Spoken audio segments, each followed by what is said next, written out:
வணக்கம் எப்படி இருக்கீங்க, நல்லா இருக்கீங்களா? நீங்க நம்ம சேனல்ல பார்க்க போறது என்ன அப்படின்னு பாத்தீங்க அப்படின்னா 17 கீழ்கணக்கு நூல்கள்ல உள்ள ஒரு முக்கியமான நூல் எது அப்படின்னா இனியவை 40. இனியவை 40 பத்தி அனைத்து தகவல்களையும் இந்த வீடியோல நம்ம பார்க்கலாம். அதாவது 6ஆம் வகுப்புல இருந்து 12ஆம் வகுப்பு வரை இந்த இனியவை 40ல இருந்து என்ன டாபிக் எல்லாம் கவர் ஆகுது அப்படிங்கிற விஷயத்தையும் இந்த வீடியோல நம்ம முழுசா நம்ம பார்க்க போறோம். ஸோ முழுசா அந்த வீடியோ பாருங்க, ஸ்கிப் பண்ணாதீங்க. இனியவை 40 அப்படிங்கிற நூலை எழுதுனது யார் அப்படின்னு பாத்தீங்க அப்படின்னா பூதம் சேர்ந்தனா. நல்லா ஞாபகம் வச்சுக்கோங்க. இனியவை 40 அப்படிங்கிற நூலை எழுதினது யார் அப்படின்னா பூதம் சேர்ந்தனார். அதாவது இனியவை அப்படின்னா இனிப்பு அப்படிங்கிற மாதிரி ஞாபகம் வச்சுக்கோங்க. இனிப்பு சேர்த்தோம் அப்படின்னா என்ன செய்யறோம் அப்படின்னா எறும்பு அதிகமா இனிப்பு. இப்ப ஒரு சக்கரை கொட்டி எறும்பு என்ன பண்ணும் அப்படின்னா நிறைய சேர்ந்து கிடக்கும்.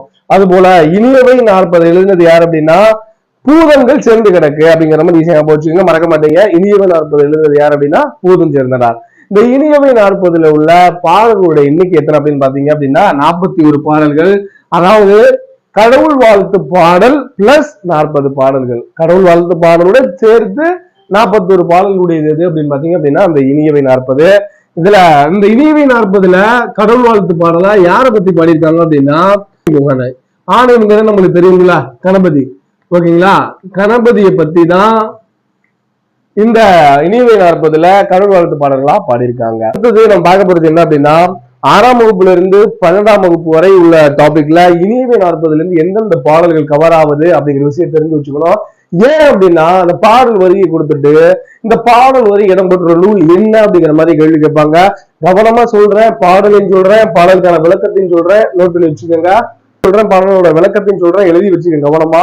ஏன்னா ஒன்ஸ் இனியவை 40 அப்படின்னு பாத்தீங்க அப்படின்னாலே இந்த நோட்ஸ் உங்களுக்கு போதுமானதாக இருக்கும். ஓகேங்களா, எழுதி வச்சுக்கோங்க. குலவி பிணியின்றி வாழ்தல் இனிது. நல்லா எழுதி வச்சுக்கோங்க. குலவி பிணியின்றி வாழ்தல் இனிது எழுதி வச்சுட்டீங்களா? அடுத்து கலரும் அவை அஞ்சான் கல்வி இனிது. கலரும் அவை அஞ்சான் கல்வி இனிது. மயரிகள் அல்லாராய் மாண்புடையராய் சேரும். மயரிகள் அல்லாராய் மாண்புடையராய் சேரும் திருவொந்தீர் வின்றேல் இனிதே. திருவொந்தீர் வின்றேல் இனிதே அப்படிங்கறத எழுதி வச்சுக்கோங்க. இதற்கான விளக்கம் என்ன அப்படின்னு பாத்தீங்க அப்படின்னா குழந்தை நோயின்றி வாழ்வது இனிது.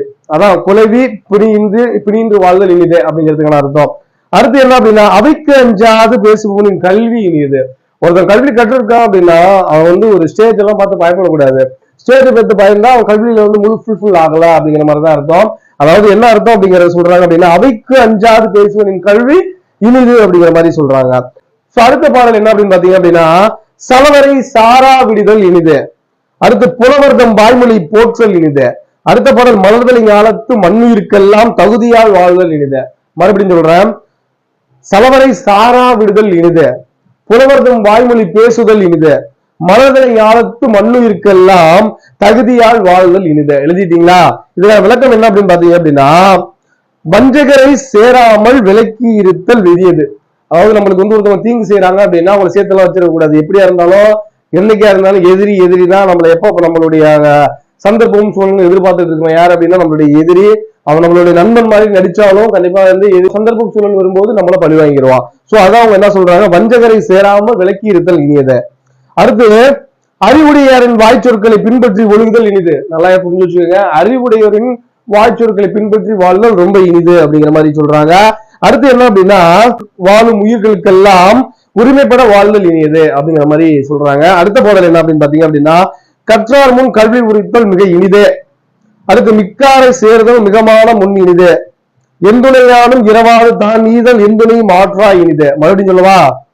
கற்றார் முன் கல்வி உரைத்தல் மிக இனிது, மிக்காரை சேர்தல் மிகமான முன் இனிது, எத்துணையாயினும் இரவாது தான் ஈதல் இத்துணை மாற்றல் இனிதே அப்படிங்கிற மாதிரி சொல்றாங்க. இந்த பாடல் விளக்கம் என்ன அப்படின்னு பாத்தீங்க அப்படின்னா கற்றறிந்தவர் முன் தான் கற்ற கல்வியை சொல்வது மிக இனியது.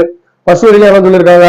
அடுத்து அறிவால் மேம்பட்ட கல்வியாளரை சேர்ந்து பொருந்தி இருப்பது மிக பெருமையுடன் முற்றிலும் இனியது.